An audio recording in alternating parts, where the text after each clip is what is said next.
You know, so now as we're looking into the 13 colonies, they're like, now wait a minute, so this is why Pizarro came over and took over the Indians, that they're making a gap, or they're bridging the gap from what we studied second quarter. There's a reason why we're studying it third quarter, because there's a bridge between them. I also, we're just starting the 13 colonies, as I said, and I didn't want to do a project because we're kind of doing a timeline where I'm breaking it down into time. So through this, we took notes. Students went through. We made bar graphs. We took notes, those kind of things. We then had a discussion on what was really important in our notes. Okay, is all of it? No, because there's no way they can remember it all. We put together a graphic organizer. What was important about the first colony? What was important about the second? What did they have to do to improve their life to make it work this time? You know, why did Roanoke fail? What does England need to do to make that successful? We went through this. Students use this as their study guide tool to then take the test that I gave them. So it's kind of a process that, okay, we learn this information, we pick out what's important, and then we need to know what's important before we can move on. So I guess overall, in closing, I kind of talked about that I've seen a positive change in students just by the engagement. That they come in like, I learned this last night, or I went home and did this, that they just seem so much more deeper in the content that I'm teaching rather than this is just boring stuff that I'm throwing at you. That it's more, you know, it's ownership of engagement, and they're reading. I mean, that's the thing that I just love, is that they're reading wonderful texts, you know, and they're enjoying it. So I guess, is there any questions? Is there anything that I need to answer? Hopefully it's clear. How we got involved in East Pratt County with Corey. When would be the strategies that come before Corey, if you will, and our teachers in our preschool through fourth grade are trained in PLM, picture living adaptive model, and then the next piece of where that goes is Corey. Both of those methodologies are highly endorsed by the Department of Education. Corey was a grant that East Pratt County was able to get. Actually, PLM has been as well. And the text that Gretchen talked about, the lots of nonfiction text came from the grant. The grant paid for, I'd say, probably about 98% of the text that we got. And we still work closely with the DE this year. Barb Jones is the DE representative. She meets with us. She works with our PLC groups for professional development. And so we're working on. Every month we do early release and do professional learning communities. The Corey group is a PLC group, and someone from the DE actually works with them all that afternoon, as well as she comes sometimes and works junior class. Yeah, she's in our building every 2 weeks, science and social studies groups, and we're focusing on searching and retrieving. How do we teach students how to look for important information? How do we, how do we note take? How do we summarize that kind of thing? So one of the questions that come up when you think of kids establishing the questions is, so how do we make sure that the district's benchmarks and the district's curriculum is being met?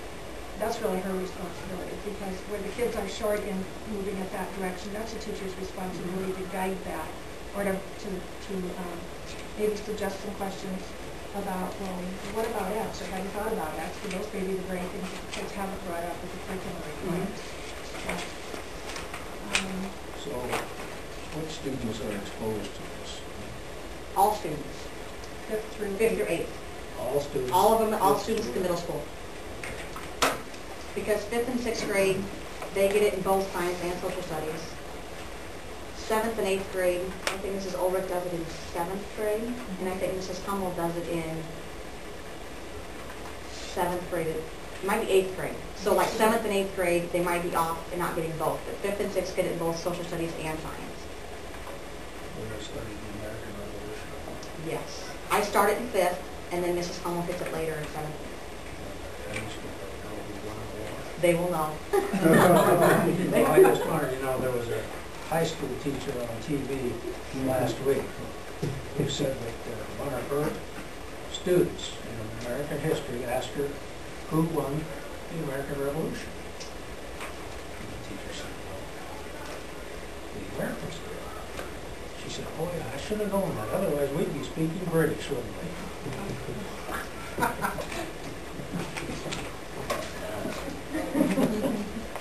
So how do kids test after you went through this process? They tested very well, very well. About some of these students that you've identified that struggled previously, they do pretty well? Yes.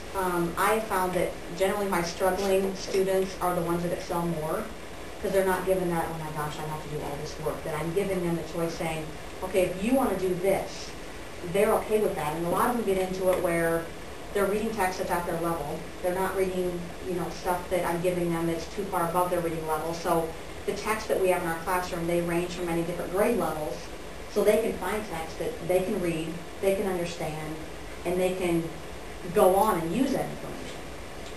What about the upper achieving kids? Have they?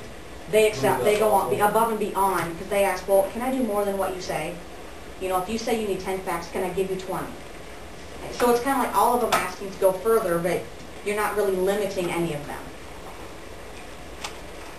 One of the components of success or change to this sort of instruction is continuous support, and it takes that support from someone like this person from the Department of Ed, who constantly can answer questions that the teachers have, but also constantly make sure that your lesson planning is Corey specific and that they're actually implementing in the classroom. So that DE person's focus is really to make sure those teachers are focused on what we think that they're... We submit lessons every week to the DE, to Mr. Olhausen, to Barb Squires, the head of the DE, and it follows, are we collaborating? Are we, the lesson plans are 3 pages that we have to mark down exactly how we're teaching it. What are our daily objectives? Students have to know our daily objectives. How are we going to meet those? What vocabulary, what text are we going to use to reinforce our objectives? And those are done weekly. And then Barb and Mr. Olhausen are in the rooms checking to make sure we're following those objectives.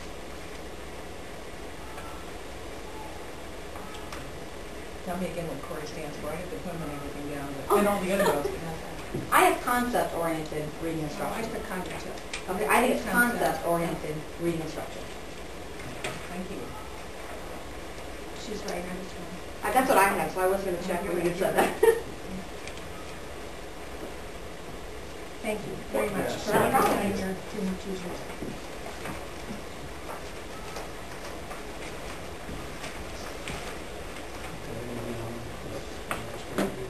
Let's ask Shirley. I think the second thing I have written down is that Shirley's spending a couple of days at the legislature.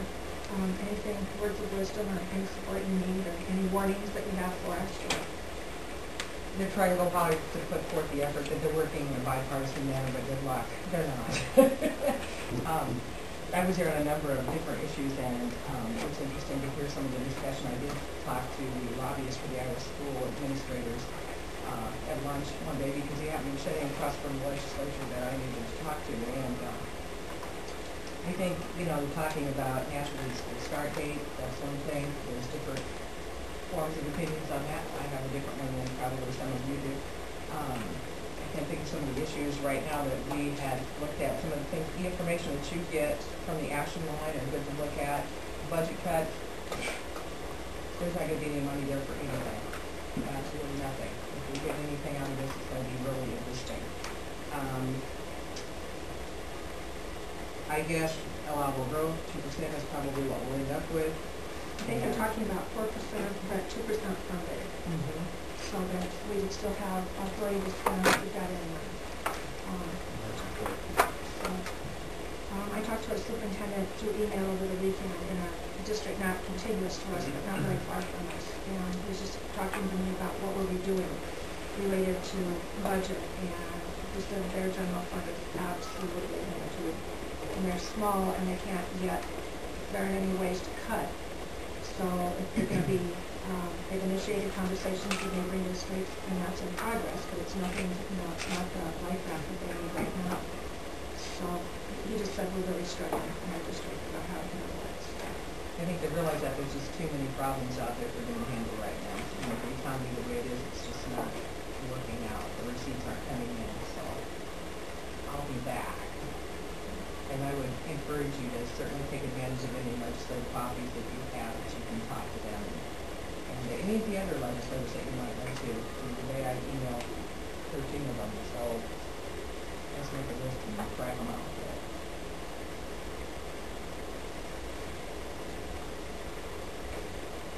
Any questions for Shirley? I'm just going to tell you, I'm